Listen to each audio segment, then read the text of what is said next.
Bien, un escrito que está muy ligado al comentario y al escrito anterior, en donde de alguna forma uno trata de dilucidar o entender la esencia de un Dios, y que creo que es esclarecedor con respecto al comentario que he hecho.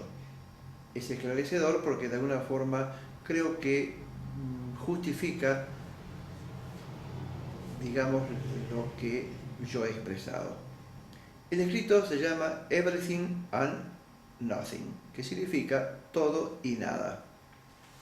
En este cuento Borges imagina a Shakespeare ante la presencia de Dios.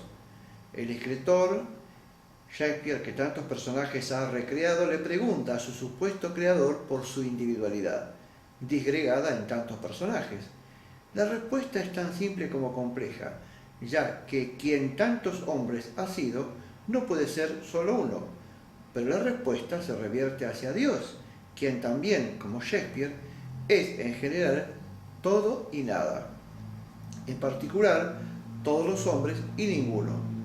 El concepto es budista y a la vez nihilista, pero también la filosofía de Spinoza está detrás de esto. Un creador de arquetipos no puede identificarse no solo con un arquetipo, tampoco puede hacerlo con una imagen arquetípica, o sea, un individuo. De todas maneras, aún así, la justificación para un Dios que no es un quién, sino un qué, es más plausible que para un simple ser humano. El platónico puede entender la diversidad de un Dios creador y a la vez esencia de un arquetipo, pero no puede entenderla ni aceptarla de un hombre que pretende ficcionar una realidad, ya que ésta es atributo solo del creador.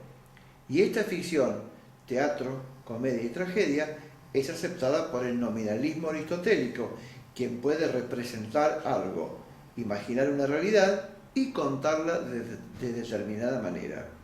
Pero esto está fuera de la imaginación islámica, que es esencialmente platónica. Otra vez la distinción aristotélico-platónico. El cuento que vamos a desarrollar a continuación de este escrito tiene que ver justamente con este tema. Es la búsqueda de Averroes, pero, digamos, recalcamos el comentario de este escrito que, insisto, es una continuación del anterior, por lo menos justifica el párrafo este, hacemos una mención al párrafo que dice: de todas maneras, aún así, la justificación para un Dios que no es un quién, sino un qué, es más plausible que para un simple ser humano. El platónico, repito, puede entender la diversidad de un Dios creador y a la vez esencia de un arquetipo, pero no puede entenderla ni aceptarla de un hombre. Entonces, en definitiva, este pequeño escrito nos da a nosotros la idea de lo que piensa Borges acerca de esto. Borges platónico, sin lugar a dudas, pero también budista.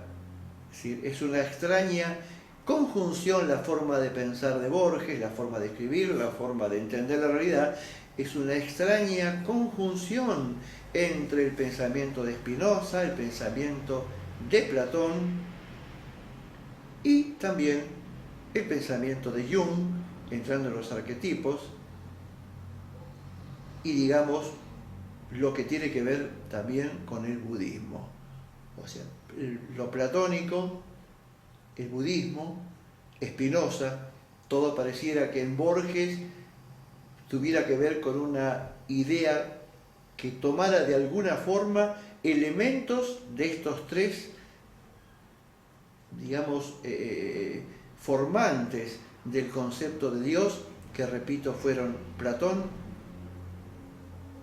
Spinoza y el budismo. Uno puede entender y aceptar lo que Borges supone. Yo entiendo que lo que Borges supone es que su adherencia más fuerte es al budismo. Entonces él justifica el qué por sobre un quién, pero él también hace hincapié en este escrito acerca de la relación entre el todo y la nada, que en el escrito anterior pareciera que de alguna manera la criticara al suponer que es como un absurdo.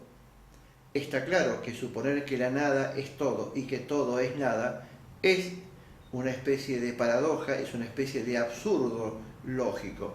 La pregunta es, ¿qué tiene que ver la lógica con la realidad?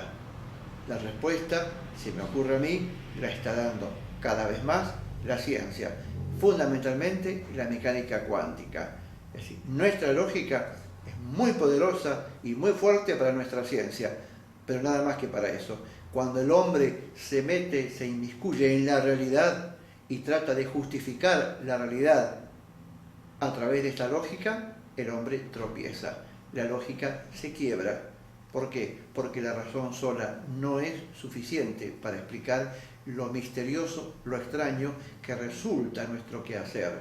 Como dijo Borges y tantos otros pensadores, nadie sabe quién es, nadie sabe qué es lo que ha venido a hacer a este extraño suceso que es el mundo, y lo que es más grave, nadie sabe qué es lo que sucede después de la existencia de cada uno de nosotros.